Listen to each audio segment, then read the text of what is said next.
ఓం నమ శివాయ. ఈరోజు మనం డబిల్పుర గ్రామంలో ఉన్న మేడ్చల్ మండలం డబిల్పుర గ్రామంలో ఉన్న శివాలయానికి వచ్చాము. ఇది చాలా చిన్న శివాలయము. అంతరాలయము మరియు గర్భాలయం రెండు మాత్రమే ఉన్నాయి. ముందట నవరంగ మంటపం లాంటిది ఏమీ లేదు. కాకపోతే ఇది చాలా చారిత్రకంగా ఇంపార్టెంట్ అయినది కాబట్టి ఈ ఆలయానికి వచ్చాము. కాకతీయుల కాలం నాటిదిగా గుర్తిస్తున్న ఈ శివాలయంలో చాలా అద్భుతమైన శిల్పాలు ఉన్నాయి. ఎదురుగా మనకు అంతరాలయంలో నందీశ్వరుడు దర్శనమిస్తున్నాడు.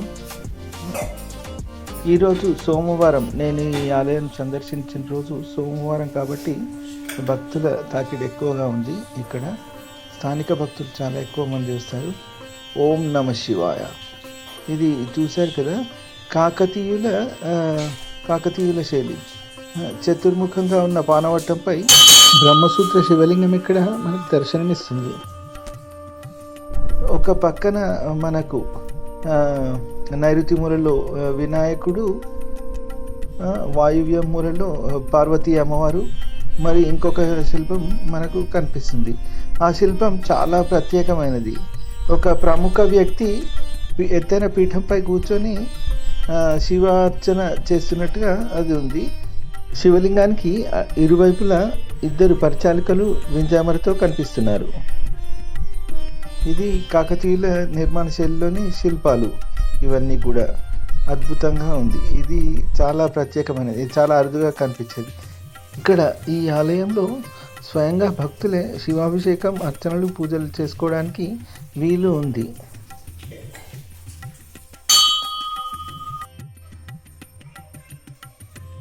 ఇక్కడ మహాగణపతి దర్శనం నైరుతి మూలలో మనకు లభిస్తుంది. ఇటు పక్కన పార్వతీదేవి అమ్మవారు, మరియు ఇందాక చెప్పాం కదా, ఒక ప్రముఖ వ్యక్తి ఎత్తైన పీఠంపై కూర్చొని శివార్చన చేస్తున్నారు. అటు ఇటు పరిచారికలు. ఈ పురాతన శివాలయం పక్కన ఇంకొకటి శిథిలాలయం మనకు కనిపిస్తుంది. ఈ శివాలయం మనకు కాకతీయుల కాలం నాటిదిగా కనిపిస్తుంది. ఇక్కడ ఉన్నలాంటి నంది మనకు మా స్వగ్రామమైన దుబ్బాక విఠలేశ్వర స్వామివారి ఆలయంలో కనిపిస్తుంది. ఇక్కడ మనకు ఒక పానవట్టం మనకు కనిపిస్తుంది. మనం ఇందాక పంట పొలాల్లో చూసినాం కదా, చుట్టూ 4 నందుల మధ్యలో శివలింగం, అలాంటిది పానవట్టం ఇక్కడ కూడా మనకు కనిపిస్తుంది.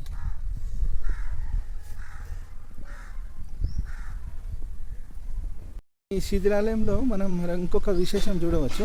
మనము ఆ గుట్టపైన ఉన్న వీర హనుమాన్ ఆలయంలో చూసాం కదా, 2 లేయర్స్ లాగా వాల్ ఉంది కదా. ఇప్పుడు ఇక్కడ కూడా ఇది 9 ఇంచ్ వాల్. మనం గుండ్లపోచంపల్లి ఆలయం చూస్తాం కదా, గుండ్లపోచంపల్లి టెంపుల్లో మొత్తం ఇదే సేమ్ 9 ఇంచ్ వాల్లో మొత్తం లోడ్ బేరింగ్ వాల్స్ మీద కట్టింది కదా. అంటే ఇది ఇంకా అప్పటికి టెక్నాలజీ కాలేదేమో, కాకపోతే ఇది బయట 9 ఇంచ్ వాల్ లాగా పెట్టిండ్రు. ఇగో ఇక్కడ కూడా మనకు కనిపిస్తుంది కదా 9 ఇంచ్ వాల్ లాగా.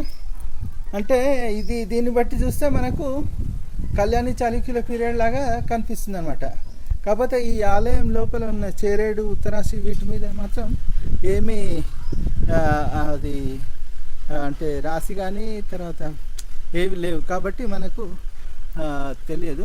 కాకపోతే ఈ వాల్ని బట్టి చూస్తే మాత్రం మనకు ఈ 9 ఇంచుల wall, 8 inches wall, 9 inch wall చూస్తే బట్టి మాత్రం కళ్యాణి చాళుక్యుల పీరియడ్గా మనకు కనిపిస్తుంది.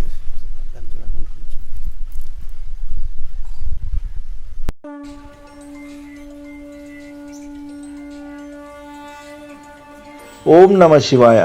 ఇదండి డబిల్పుర శివాలయం. ఈ రోజుతో డబిల్పుర సిరీస్లోని 4 ఆలయాల చారిత్రక ఆలయాల గురించి అయిపోయింది. ఇది ఊరి మధ్యలో ఠీవీగా నెలకొని ఉన్న బురుజు. తప్పకుండా ఇక్కడ డబిల్పుర ఇస్కాన్ టెంపుల్కి వచ్చినప్పుడు ఈ ఆలయాలన్నీ సందర్శించి మన పురాతన చారిత్రక ఆలయాలకు పునర్వైభవం తీసుకొద్దాం. సెలవు. పునర్దర్శన ప్రాప్తిరస్తు.